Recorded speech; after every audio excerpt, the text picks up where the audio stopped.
Esto es Desde la Redacción, el podcast de Rosario 3. Mi nombre es Ezequiel Clerici. El mundo del trabajo atraviesa un cambio de paradigma con la automatización de tareas repetitivas, la hipercalificación de las cognitivas y la precarización con bajos salarios que ofrece la economía de plataformas en esta nueva etapa del capitalismo. En países como el nuestro, donde la informalidad, el desempleo y el cuentapropismo conviven con un sector formal que no crece desde la década del 70, surgen nuevas formas de asociación y producción popular mientras se comienza a discutir la posibilidad de un salario básico universal y jornadas reducidas como alternativas a la revolución industrial 4.0.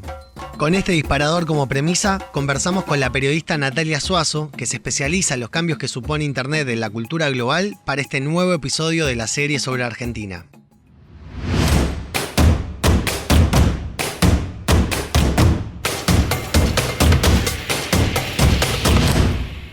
Una de las primeras cosas que te quería preguntar, como para arrancar la charla, es el trabajo tal y como lo conocimos en el siglo XX, un trabajo de 8 horas fijo en un lugar, con determinados beneficios sociales producto de derechos adquiridos. Eso está como en un claro retroceso, por lo menos es la sensación que uno tiene desde acá. ¿Vos considerás que estamos en una etapa de final de esa parte del trabajo y que estamos entrando en una nueva? Mirá, los datos no dicen tanto eso. Uh-huh. Los datos dicen que el trabajo, por supuesto, se transforma y que, al igual que con las tecnologías, es decir, que la televisión no vino a reemplazar a la radio, la internet no vino a reemplazar a la televisión, sino que conviven las distintas tecnologías. Bueno, las formas de trabajo conviven y se transforman. Antes de ir a los datos, lo que yo creo es que este discurso de que el trabajo de 8 horas, etcétera, etcétera, con derechos laborales, seguro social y vacaciones, etcétera, no existe más, es un poco una realidad porque ciertamente sucede más que antes, pero también es un deseo de, por supuesto, los empresarios y de las corporaciones que quieren que eso sea así. Y por eso es tan importante el rol de los sindicatos, algo que sucedió, o sea, algo que después de la pandemia se revitalizó. Digamos, los sindicatos tuvieron un gran resurgimiento después de la pandemia. ¿Eso a nivel Por, global o lo hablas particularmente del caso de Argentina? Mira, sobre todo, yo estuve haciendo en los últimos meses un trabajo muy, muy grande sobre qué impactos tuvo el COVID, no solo a nivel tecnológico en el mundo, sino a nivel impactos sociopolíticos. Y te podría decir que, sobre todo en los países de lo que se llama el norte global, Estados Unidos, Europa, pero sobre todo Estados Unidos, donde hay un poquito más de impacto del trabajo en plataformas, la sindicalización de los trabajadores post pandemia fue fuerte y además recibió el impacto de Biden.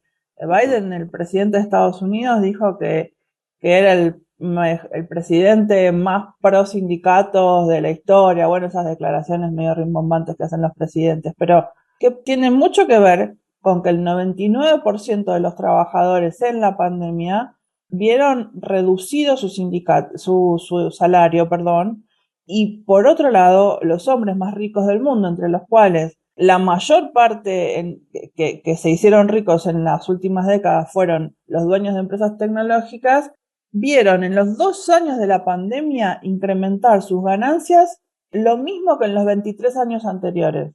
Repito, en 2 años juntaron tanta riqueza como en los 23 años anteriores.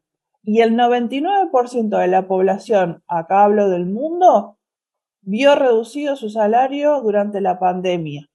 Entonces, ¿cómo no va a haber un llamado, una reivindicación de los sindicatos, que son los únicos que son capaces de decirle a los empresarios: me estás pagando poco a la hora de trabajo, no me estás dando derechos laborales? Cuando además, durante la pandemia, gran parte de estas empresas de plataforma, de delivery, los repartidores, eran los únicos que te llevaban algo a tu casa. Después, bueno, ahora estamos en una post-etapa, digamos, en que ya volvemos a salir, etcétera, etcétera.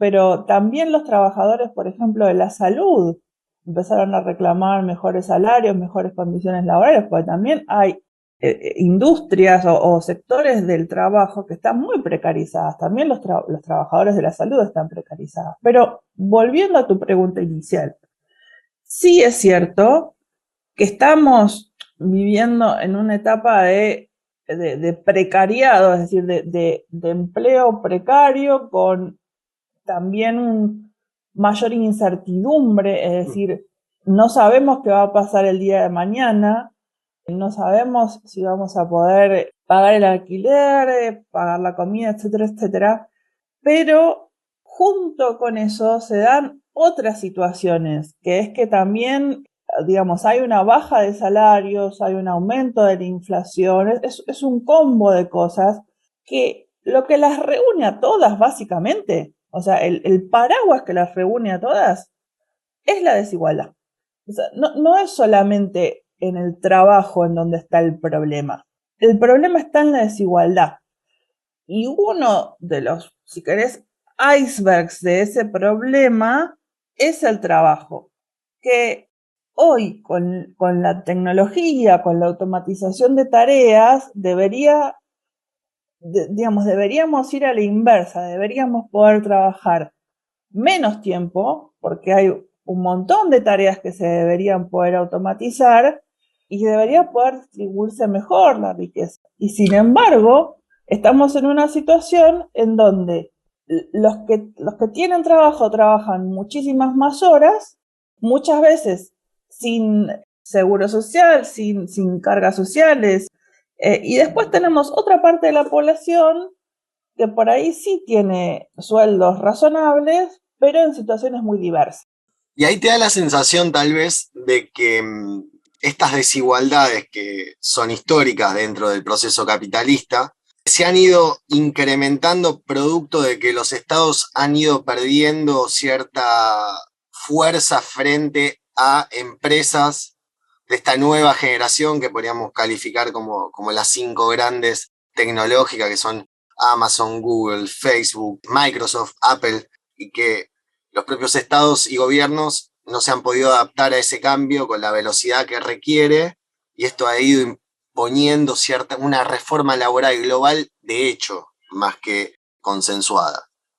Sí, porque está bien lo que decís, se imponen ciertas reglas de hecho. En el caso de las plataformas, que es un tema que yo estudio hace mucho tiempo, esta imposición de facto tiene que ver con que en general llegan a los países en momentos donde hay desocupación, donde hay crisis económica, en muchos lugares de América Latina o de países pobres o de países pobres de Asia, por ejemplo, las Sí, en crisis. Argentina, digamos, fue una explosión casi 2018, 2017, bueno, 2017 no, pero 2018 se vio como con fuerza ese fenómeno. Sí, pero además en muchos de estos lugares las crisis son crónicas. Entonces, a ver, estas plataformas llegan con comillas, comillas, comillas, oferta de trabajo. En realidad, trabajo hay que ver qué es, ¿no? Entonces se dice, bueno, pero es mejor eso que nada. Ciertamente sí. O sea, la circulación de dinero es mejor que la nada, que alguien tenga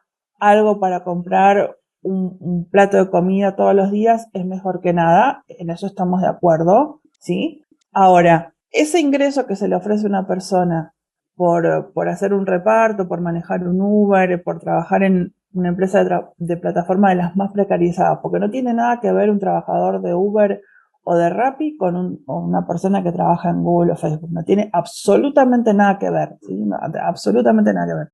Pero esos trabajadores de plataforma absolutamente precarizados, digamos, tienen trabajos que están por debajo muchas veces de las mínimas condiciones laborales que se habían logrado ganar en el siglo XX. Entonces se dice, bueno, pero ofrecen trabajo. A ver, ¿qué tipo de trabajo ofrecen? Ofrecen un trabajo que no cumple con las mínimas condiciones. ¿Y qué pasa ahí con el poder del Estado o con los estados? Bueno, ahí pasan varias cosas. Una es una falta de valentía, ¿no? Una falta de incapacidad de ejercer un poder soberano del Estado.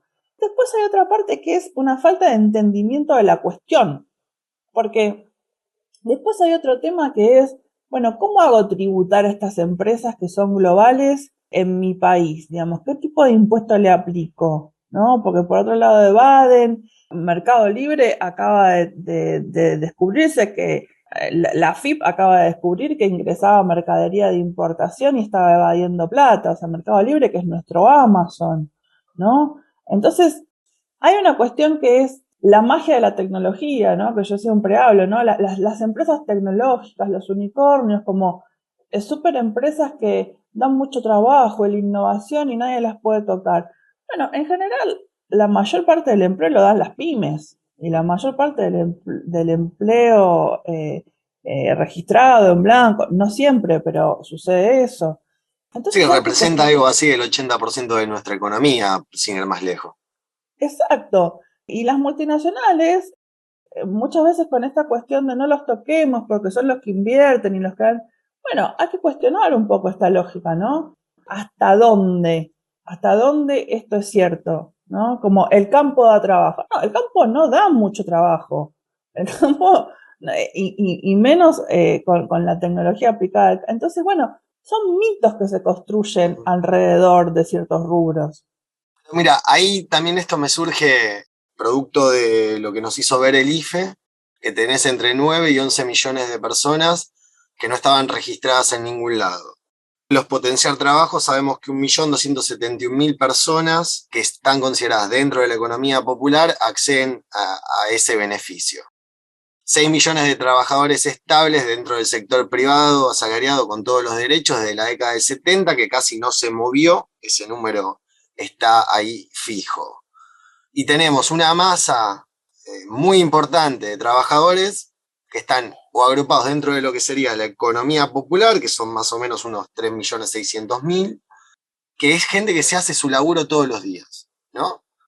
Entonces, cuando vos ves ese panorama de esa informalidad, ¿cuál es la sensación que tenés respecto hacia dónde va esa relación entre trabajo y capital? ¿Va hacia esta economía popular que plantean tal vez sectores como los que representa Grabois o que representa Pérsico en el Evita? ¿O crees que se puede mejorar esto producto de esa automatización que antes decías, que deberíamos estar todos viviendo como un poco más tranquilos y trabajando menos horas en realidad y con mayores beneficios para todos? Yo soy hace muchos años una férrea defensora de la renta básica universal. Uh-huh. La renta básica universal soluciona, y quedó demostrado con el IFE, la renta básica universal soluciona muchos problemas. Recomiendo siempre el libro de Rutger Berman, Utopía para Realistas, donde básicamente explica qué es la renta básica universal y cómo funciona. Y quedó demostrado con el IFE, ¿por qué? Porque en el IFE, por más que lo hayan pedido personas que por ahí, entre comillas, no lo tenían que pedir, bueno, pero ahí vos ves cuánta gente no podía vivir, no podía comer, no tenía cómo sobrevivir sin un ingreso básico. Pero hoy, que tenemos, digamos, la economía reactivada, si vos tenés una renta básica universal, la economía popular, las cooperativas, etcétera, etcétera, todas esas personas podrían recibir la renta básica y además tener sus emprendimientos y además tener el trabajo que se inventan y además tener sus iniciativas populares, etcétera, etcétera, pero sobre la base de un ingreso básico universal, no intermediado, y como dice Rutger Berman, por el solo hecho de estar vivos. Uh-huh. ¿Sí? Por el solo hecho de estar vivos. ¿Y cómo consideras que se podría llegar a generar esa renta básica? Digo, ¿de dónde saldrían los recursos para poder generar esto? Con impuestos permanentes a los ricos. Esa es la forma que además se está haciendo. Inglaterra, Italia, España, todos después de la pandemia hicieron impuestos a los ricos, pero a esos impuestos hay que hacerlos permanentes, hay que hacer impuestos más progresivos. ¿Requiere valentía? ¿Requiere decisión política? Sí, requiere valentía, requiere decisión política. Pero así como estamos, hace mucho tiempo que tenemos 50% de pobreza. No hay mucha vuelta. No hay mucha vuelta. yo entiendo que, o sea, no sé, pero la renta básica universal no implicaría tanto, no implicaría tanto. Y nos ahorraríamos todas estas discusiones bizantinas respecto de los planes, los no planes, etcétera, etcétera. La renta básica es una base y después se puede hacer otra cosa, incluso manejar un Uber. Digamos, si vos tenés una renta básica, después puedes hacer las otras cosas para llegar a lo que vos quieras. Por lo menos Perdón, podés termina. comer.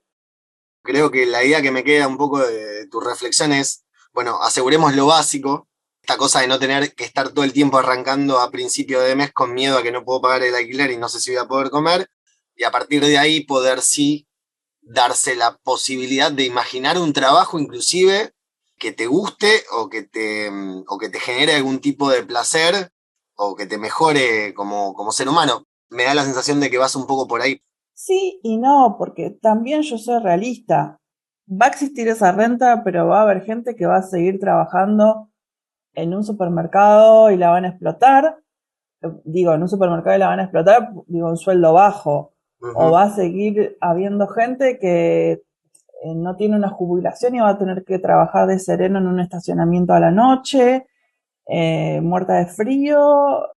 Digo, trabajos que no quieres hacer porque el trabajo no dignifica nada. Nadie quiere trabajar. O sea, la idea de que a ver, a mí me gusta mi trabajo, pero yo soy privilegiada y los que somos privilegiados tenemos que tener en cuenta que hay otros que no. Y la Ujú. idea de que el trabajo está buenísimo, de que eliges el trabajo que te gusta y lo harás toda tu vida, es una idea del capitalismo. Es una Bueno, mentira del capitalismo. de hecho yo creo que si hay algo que quedó bien es bien marcado viendo determinadas protestas. En particular me acuerdo siempre de una en Estados Unidos, la de los camioneros, que no fue hace demasiado tiempo, o mismo en Inglaterra, que tenían el mismo problema, era que en realidad lo que estaban protestando después de 2 años de pandemia, en donde no habían trabajado y se habían generado, no sé, distintas changas para vivir o demás, se daban cuenta que los trabajos en donde estaban antes estaban mal pagos. El problema que tenían era que los mismos patrones los querían volver a traer a trabajar con esos sueldos malos y los tipos te dicen, no, mirá, o me pagan mejor o no lo hago este trabajo, pues encima le encontré la vuelta. No sé si esa es la lógica exacta, pero en un punto daba esa sensación de que estaban planteando eso, digamos. Bueno, se produjo un fenómeno que en Estados Unidos se llamó la gran renuncia, the Great Resignation. Hubo un gran cambio en Estados Unidos y en muchos países que tenían margen, ¿no? Digamos, en Inglaterra, etcétera. No en la India, donde la gente no tiene margen, pero que fue ese. Hubo un gran reacomodamiento porque la gente decía, yo por esta plata no vuelvo. Yo por esta plata. ¿Y qué significa eso? Que a las personas no se les está pagando ni siquiera su salario de subsistencia. ¿Y qué significa que a las personas no se les esté pagando su salario de subsistencia? Que alguien se lo está llevando, ¿sí? Eso es muy importante. Entonces, junto con esta gran renuncia, se produjo un gran movimiento a la sindicalización, porque si no te pagan lo suficiente, vos te tenés que juntar con otro. Vos no podés ir a pedirle a tu jefe solo, porque tu jefe solo te va a atacar de risa en la cara. Te tenés que juntar con otro. Entonces, ese proceso es el proceso colectivo que tiene que suceder. Pero además quiero agregar algo respecto de lo anterior. La renta básica universal no funciona sola. Si vos tenés renta básica universal, pero no tenés una política de vivienda coherente, tampoco tiene mucho sentido. Porque vos, si tenés un alquiler de 95.000 pesos y te piden tener 2 sueldos que te lleguen a 400.000 pesos y nada, no vas a poder hacer nada con tu vida. Claro, pero bueno, Claro, entonces ahí el problema, más que nada, que es siempre el problema que gira en torno a todo esto, es político. Sí, siempre. claro, por eso digo, si vos no tenés una estructuración estatal, societal, no sé, llamémosla de la forma que queramos, pero digamos, si nosotros no logramos articular algo que sea coherente en varios puntos, es muy difícil que cualquier medida de este tipo tenga el efecto con el que se soñó realizarla. Pero ayuda, digo, Ok, ayuda. ok. Porque si vos tenés esa base, Ujú, digo, te pongo un ejemplo. Yo he visto cooperativas de construcción digamos, de construcción de casas. Entonces, si vos tenés una base con la cual vos podés empezar a comer, digamos, tenés esa base cubierta, las familias tienen la base cubierta, después vos podés empezar a pensar en, bueno, armamos una cooperativa para construir. En cambio, si la guita del potencial de trabajo te la tenés que gastar en comer, después, ¿cómo haces para pensar en otra cosa?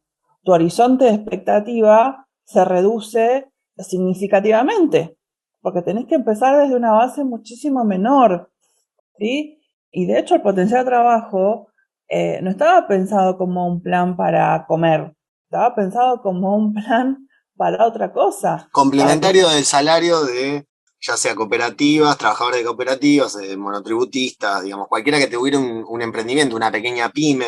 Exacto, y fue pensado así. Uh-huh. Lo que pasa es que también, digo, en Argentina las conversaciones o los debates tienen, o lo que se permite de un debate es una profundidad muy pequeña y todo se termina, digamos, la polarización te convierte cualquier conversación en un plan sí o plan no, y no es plan sí o plan no, es para qué. Y la pregunta para qué es la pregunta política. Siempre la pregunta para qué es la pregunta política. Entonces, el para qué es lo que vale.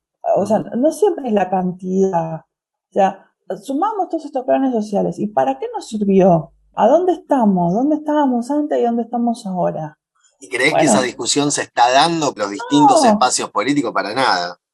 no creo, no creo. Uh-huh. Bueno, digo, Cristina hace poco movió un poco el avispero, digamos, alguna que otra cosa se movió. Yo no soy muy optimista Uh-huh.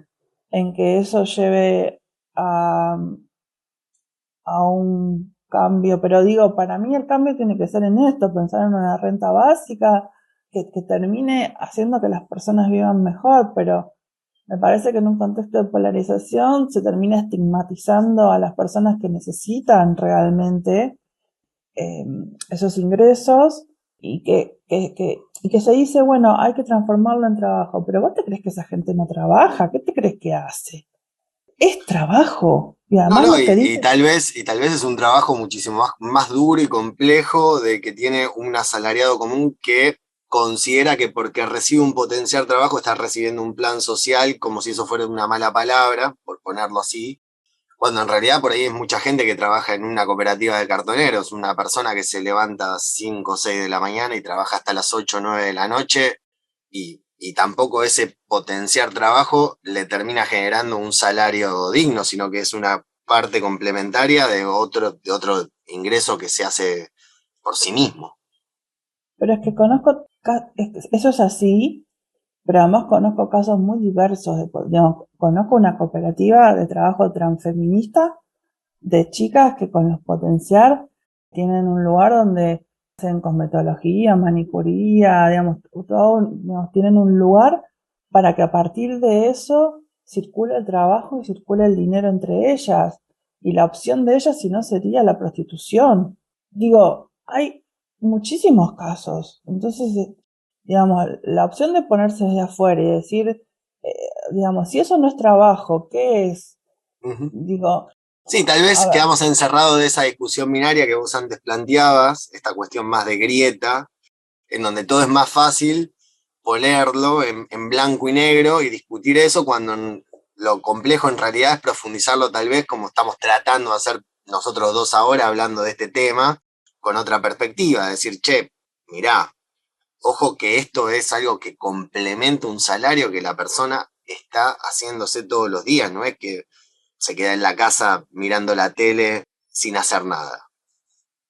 eso y mientras tanto otros empresarios y otras empresas, digo, también obviamente lo que yo creo que sucede es que en muchísimo tiempo no han cambiado sus prácticas, porque esto que vos decís, el trabajo asalariado privado no ha cambiado, no ha cambiado. Y lo que sí ha aumentado en los últimos años, sobre todo, es el trabajo en comillas, comillas, comillas, relación de dependencia bajo monotributo. Eso sí ha aumentado fuertemente, ¿sí? En los últimos años.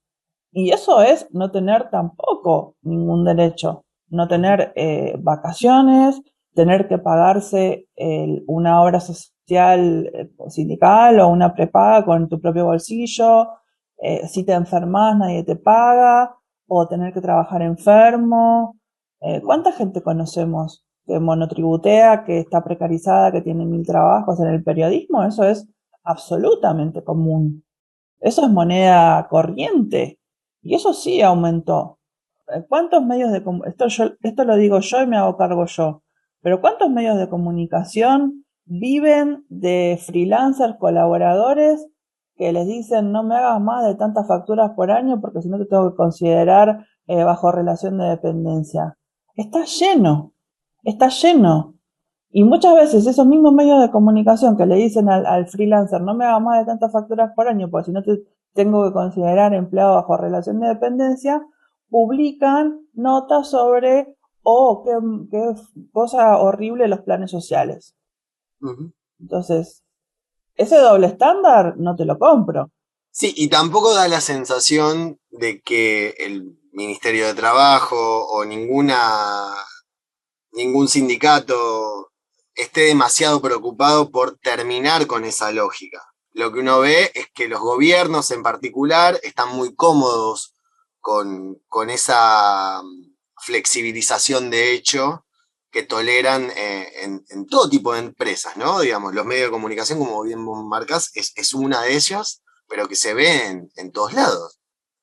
Sí, mencioné el de los medios porque ahora no me dedico tanto, pero fui periodista muchos años y tengo muchos amigos periodistas. Lo menciono porque lo conozco, pero seguramente sucede en muchos sectores. Lo del Ministerio de Trabajo que decís es así. El Ministerio de Trabajo es Ministerio de Trabajo y Empleo. El Ministerio de Trabajo tiene básicamente dos funciones. Controlar el trabajo, es decir, controlar el trabajo que esté registrado.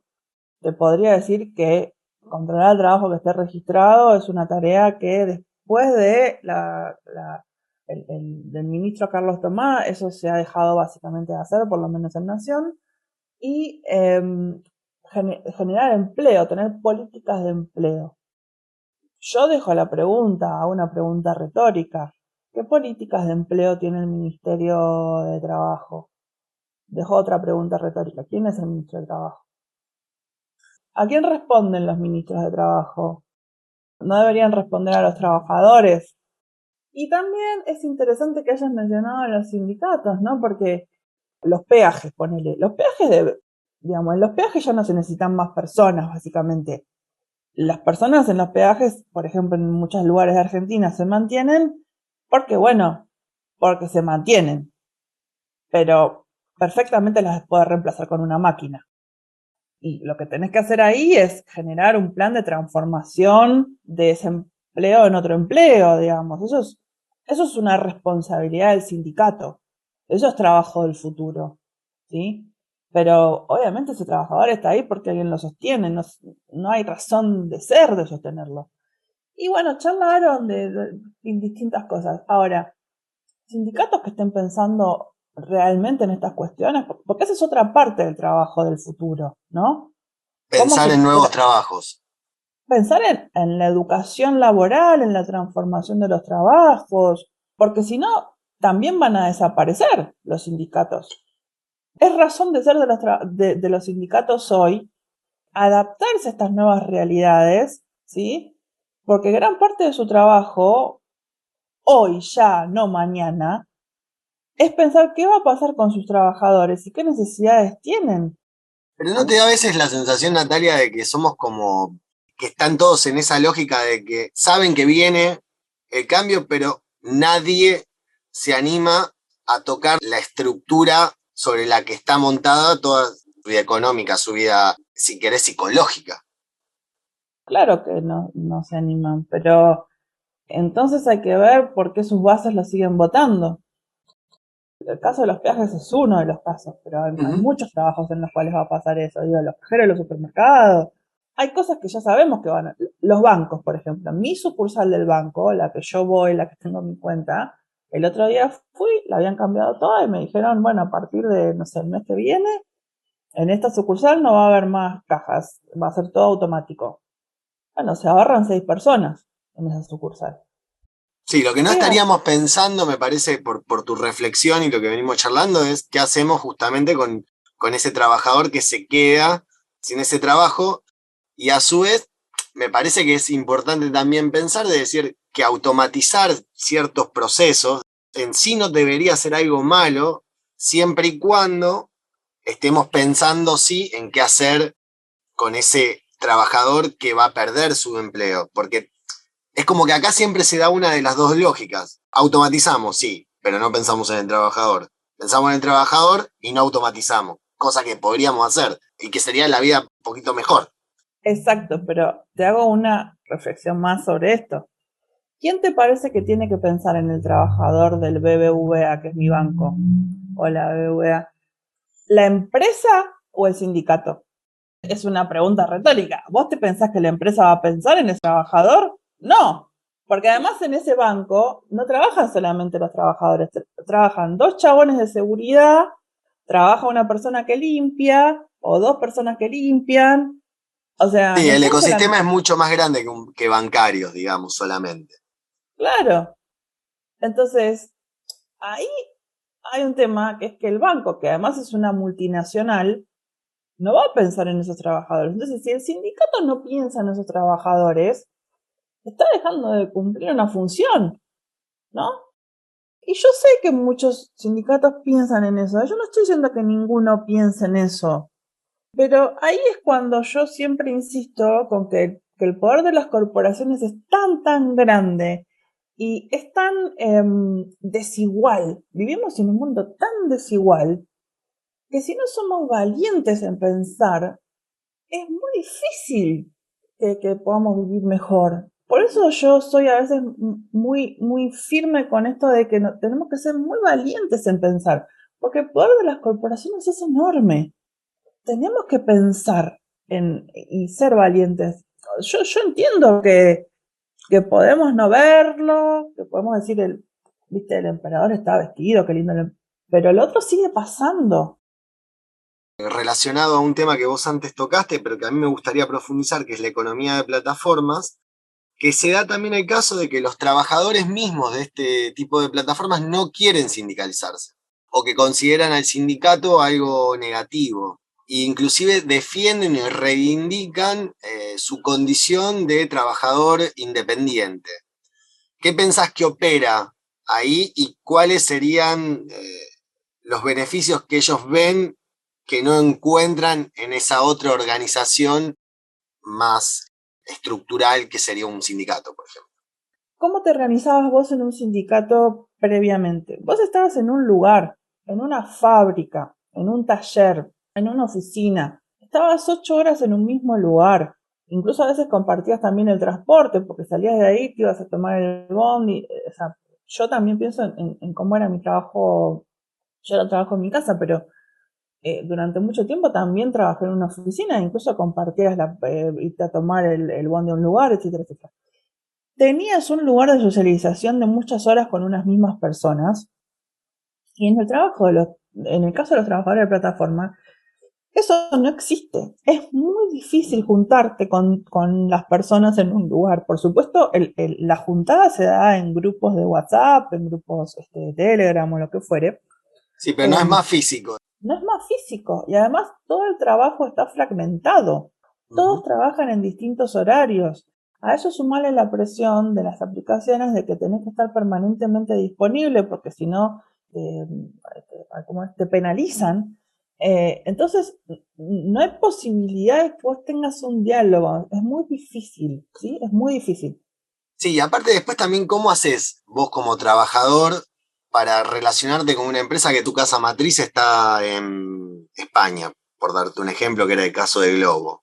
¿Vos ves que vaya en vía de algún tipo de regulación como para que pueda existir cierta cercanía entre trabajador, empresa y Estado? Porque la realidad nos va mostrando de que no se van dando esos pasos hacia una organización del trabajo, sino que todo lo contrario, que se va precarizando más y que los únicos que tal vez están organizados en este momento son los trabajadores de la economía popular a través de las distintas, no solamente cooperativas, sino movimientos sociales a los que pertenecen. Sí, pero porque están en un lugar físico igual. ¿Y quiénes se organizaron además?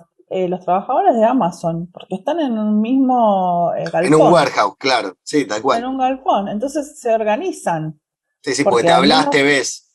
te ves, salís a un patio y te organizás. Es muy difícil con los trabajadores de delivery y de Uber, etcétera, etcétera. Seguramente la gente que está más involucrada en la cuestión del derecho laboral en las plataformas, digo, Juan Otaviano seguro sabe más de esto, pero la cuestión de hacer juicios locales a las plataformas por fallas en las leyes laborales locales es algo en lo que tal vez esté avanzando un poco más. Pero son otros de los obstáculos que hacen que vos digas, bueno, ¿para qué yo me voy a sindicalizar si después yo no le puedo hacer efectivamente un juicio? Ujú. Dicho esto, hay leyes locales, ¿sí? Digamos, está el Código Laboral argentino que te protege a vos, ¿sí? Y hay pactos internacionales que te protegen a vos. Porque los pactos internacionales que tienen rango constitucional te protegen a vos en Argentina y no tiene Ujú. nada que ver que es una empresa extranjera, ¿sí?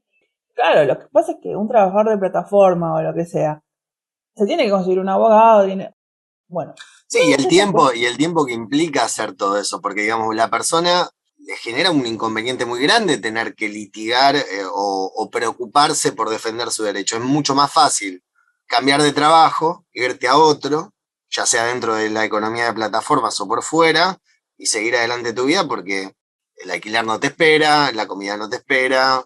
Por Pero mira, ahí, sí, yo por ahí porque pero tengo una visión más pesimista de eso, pero no, lo quiero poner en conflicto para que podamos generar este ida y vuelta, ¿no? estoy totalmente de acuerdo y yo suelo ser muy realista como vos, pero te pongo un ejemplo. ¿Para qué sirve sindicalizarse y para qué sirve que exista el Estado defendiendo derechos? Las trabajadoras de casas particulares, las empleadas domésticas, son, son digamos, de los trabajadores más menos pagos y solían ser de las menos registradas, ahora están un poquito más registradas. Pero hubo políticas públicas para registrarlas en los últimos 2 años por lo menos, y Ujú. tienen un sindicato que está bastante organizado y a donde pueden ir a reclamar y a ver cómo pueden hacer y al que recurren, digo, pensando, y además en el Ministerio de Trabajo, este sindicato está reconocido. Entonces, ojo, porque institucionalizar a los gremios, darles un lugar, Ujú. que existan y que vos como Ministerio de Trabajo, a partir de ese reconocimiento, generes un espacio en donde los trabajadores, cuando tienen un problema con alguna de estas empresas, vayan y se pueda empezar a generar esta organización y que estos sindicatos tengan un abogado. Ojo, porque la institucionalización de una cuestión genera que a partir de ahí también se produzca jurisprudencia, se produzcan derechos. No es un tema menor, Ujú. no es un tema menor.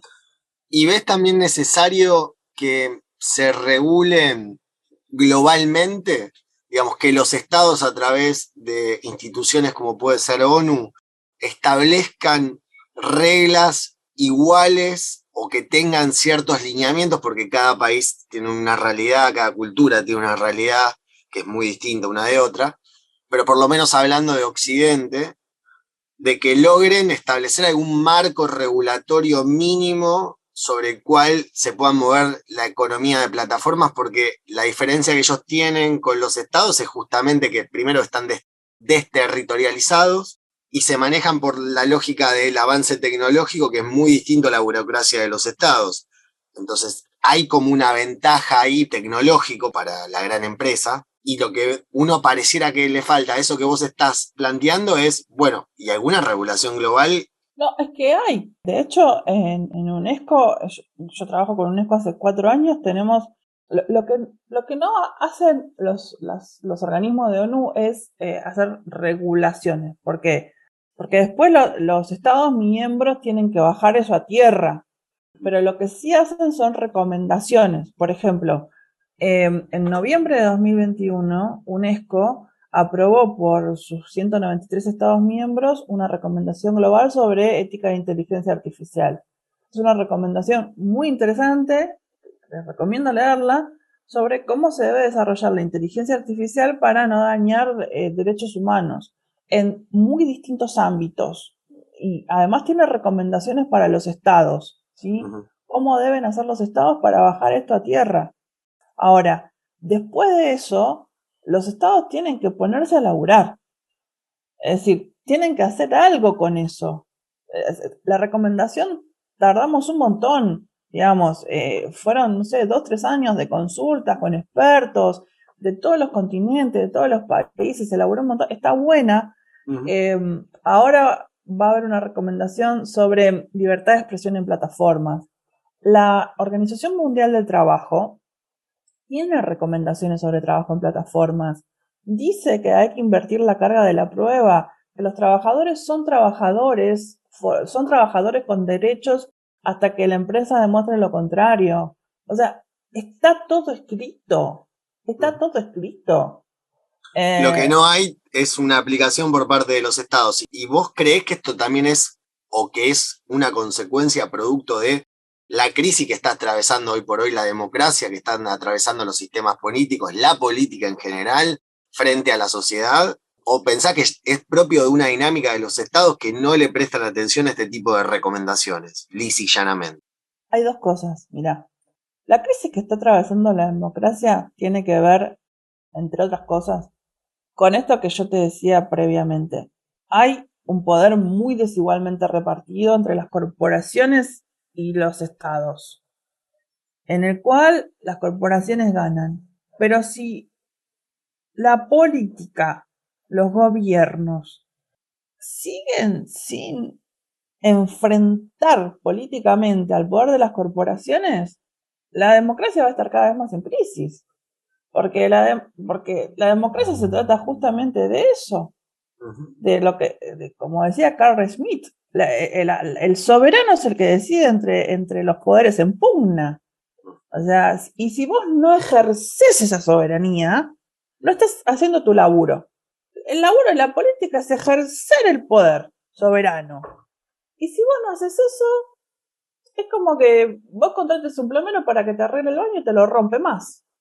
No estás haciendo tu laburo como político. ¿Qué reflexión te genera plataformas, digamos, como OnlyFans?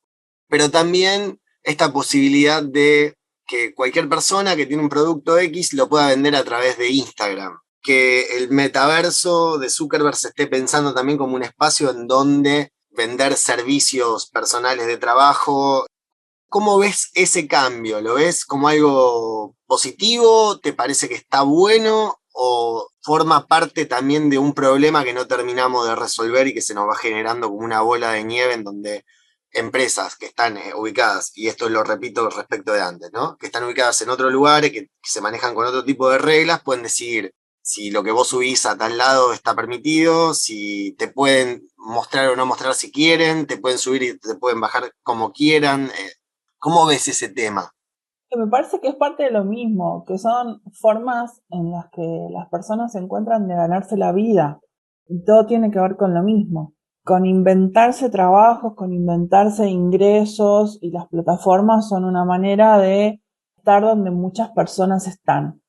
Ahora, vos estás en esas plataformas, se llame Instagram, se llame Facebook o se llame OnlyFans, con las reglas de esas plataformas.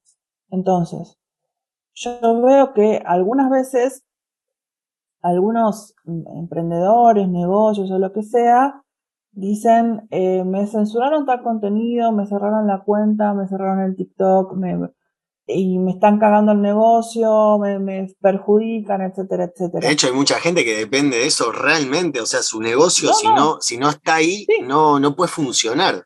pero te digo más.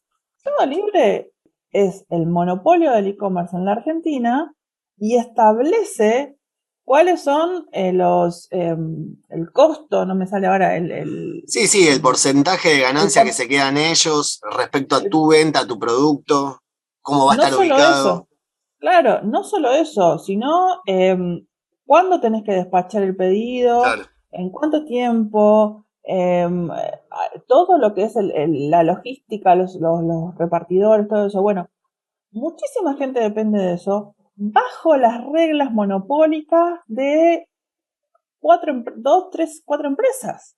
Entonces, ¿cuál es el tema ahí? Que estamos de nuevo en manos de tres, cuatro empresas, bajo las condiciones monopólicas de esas tres, cuatro empresas.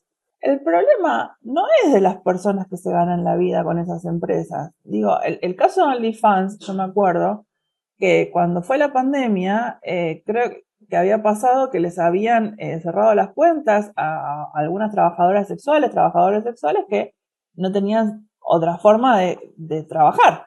Realmente, esa gente, si no trabajaba de esa manera, no comía. Sí, también había un enojo con gente nueva que entraba, producto de que se había quedado sin laburo y esa era una única opción que había encontrado como para también ganarse la vida. Y estaban los que venían desde antes, que son estos que vos nombrás, que también se generaba ese conflicto inclusive entre trabajadores. Bueno, y entonces ahí tenés otro problemón que es la discriminación, la cancelación. ¿Y quién decide ahí? Entonces es un problema de un espacio privatizado, un problema entre trabajadores desesperados por ganarse el mango. ¿Y quién decide? O te digo más, no sé, estas plataformas deciden que, no sé, todos los, guerra, Rusia-Ucrania, todos los rusos se quedan afuera porque, y mañana entonces todos los rusos se quedan sin trabajo. Lo que hicieron también con Trump, sacarlo de Twitter, yo no sé si eso está tan bueno, por más que el personaje no me guste, No, digo, o me guste, claro no que no está importa bien, que, porque digo, claro que no está bien. no lo decidimos nosotros organizados como comunidad que pertenecemos a una cultura, a un país o lo que sea. Lo decía una empresa donde dos personas tal vez se sientan y dicen, este sí, este no. Por eso digo, o cuando fue la guerra que a trabajadores que trabajaban freelance para medios rusos, Russia Today o el otro Sputnik, les ponían una etiqueta. Claro. Estas son las cuestiones que en un contexto de plataformas monopólicas afectan al trabajo de las personas claramente, claramente. Y ahí tengo una pregunta un poco ya para ir cerrando. ¿Es una responsabilidad de los estados en tener funcionarios y gestores capacitados y que entiendan cuáles son estos cambios culturales que se están generando y generar a su vez las condiciones para que eso cambie? ¿O es un poco de todos, digamos, que sería como la salomónica, trabajadores y Estado? Yo creo que todos, yo creo que que los estados todavía tienen mucho que hacer. Los estados en realidad son agencias gubernamentales y que son a veces leyes, a veces son organismos que, como se llama, son soft law, digamos, son organismos que tienen que hacer cosas pequeñitas para que las cosas vayan cambiando. Se requiere mucho trabajo en ese sentido y antes de hacer ese trabajo se requiere como laburo empírico, ¿viste? ¿Qué pasa dentro de cada una de las plataformas? Claro, saber realmente qué es lo que está sucediendo. Básicamente trabajo de eso, investigar, ver, asesorar, ¿qué hacemos, no? Porque hay que hacer mucho laburo antes de eso. Y a partir de ahí generar los cambios en diálogo con las empresas, porque vos no es que estás en contra de las empresas, vos dialogás con las empresas. Obviamente las empresas tienen su política que es la autorregulación. Déjame a mí que yo me autorregulo. Y van cambiando, pero los cambios que hacen son siempre producto de un pedido externo o de algo que les viene desde afuera, porque si no las cosas seguirían como hace 10 años, seguirían haciendo experimentos con las personas. Yo no sé, obviamente desde la organización de las personas siempre también eso es positivo, porque por supuesto desde la ley de defensa del consumidor, cualquier persona que tiene un problema en esas plataformas puede reclamar, porque la ley del consumidor está vigente y se puede reclamar. Pero yo veo menos de, no sé, yo cuando tengo un problema voy a defensa del consumidor, reclamo y en general gano. Pero yo soy un caso raro, no soy lo más común del mundo. Pero no sé, a mí no me dan una factura por algo que compro en Mercado Libre, voy a el reclamo y gano. Sí, hay como una cuestión ahí tuya que me parece que es muy clara, que también necesita necesariamente tener cierta responsabilidad por parte del trabajador consumidor. ¿no? Como, sí, falta regulación, falta un entendimiento entre empresa, Estado y trabajadores, pero también falta conciencia propia, ¿no? De decir, che, me voy a preocupar porque estas cosas no sucedan. Eso viste, es como, yo siempre pongo el ejemplo, es como ir o no a la reunión de consorcio. Bueno, hay gente que va, hay gente que no va, pero después se queja. Claro. O Sí, pagar o sí. no pagar los impuestos. Bueno, es lo mismo. Uh-huh. Reclamas la vacuna, pero no pagas los impuestos. Para cerrar, Natalia, ¿cuál es tu visión, tu panorama de acá a los próximos años? ¿Sos positiva? ¿Pensás de que esto puede ir mejorando o por el contrario pensás que vamos hacia un mercado de trabajo con menor cantidad de derechos para los trabajadores? Yo creo mucho en la responsabilidad individual, pero entender que si no hay que si esa responsabilidad individual no te hace prender la lamparita y juntarte con otro, volverla algo colectivo, no va a cambiar nada. Nada, nada, nada. O algo colectivo o alguna acción concreta. Hacer un tweet puede estar bien, pero hay que hacer algo más que eso. O sea, en tu trabajo, en tu lugar de laburo, juntarte con alguien o cosas concretas, ¿viste? Cosas todos los días, que llevan más tiempo.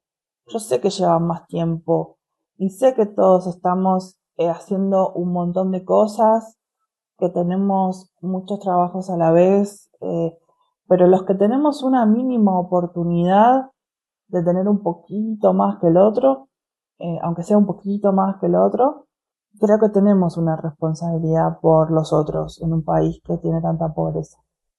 Creo eso. Producción y realización, Ezequiel Clerici.